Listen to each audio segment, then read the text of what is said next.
பிரைஸ்தலார் கர்த்தருடைய பரிசுநாமத்துக்கு ஸ்தோத்திரம். நம்முடைய வேத வசனம் இப்படியாய் சொல்லுகிறது. ரோமர் 8ஆம் அதிகாரம் 28வது வசனத்துல நாம் வாசிக்கிறோம், தேவனிடத்தில் அன்பு கூறுகிறவர்களுக்கு எல்லாமே நன்மைக்கு ஏதுவாக நடக்கிறது. அதாவது சகலமும் நன்மைக்கு ஏதுவாக நடக்கிறது என்று நம்ம பார்க்கிறோம். அப்போ தேவனுக்கும் நம்மளுக்கும் இருக்கிற உறவு எப்படிப்பட்டதா இருக்கணும்னா, எல்லாவற்றிற்கும் நெருக்கமான ஒரு உறவாய் காணப்பட வேண்டும். அது மாத்திரம் இல்ல, அவரிடத்தில் நம்ம அன்பு கூறுகிற பிள்ளைகளாய் நாம் காணப்பட வேண்டும்.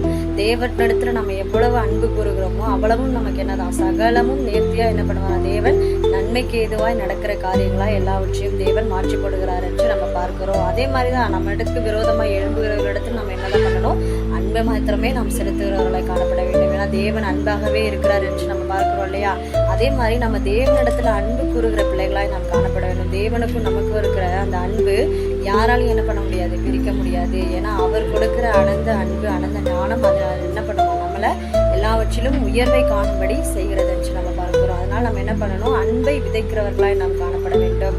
நம்ம என்னத்தை கொடுக்குறோமோ அதுதான் நமக்கு என்னது திரும்ப பலனாக கொடுக்கும். அதே மாதிரி நம்ம அன்பை செலுத்தும் பொழுது, தேவனிடத்துல நம்ம அன்பு செலுத்தும் பொழுது அவர் எல்லாவற்றையும் சகலத்தையும் நேர்த்தியாய் செய்து முடிக்கிறவராய் காணப்படுகிறார்.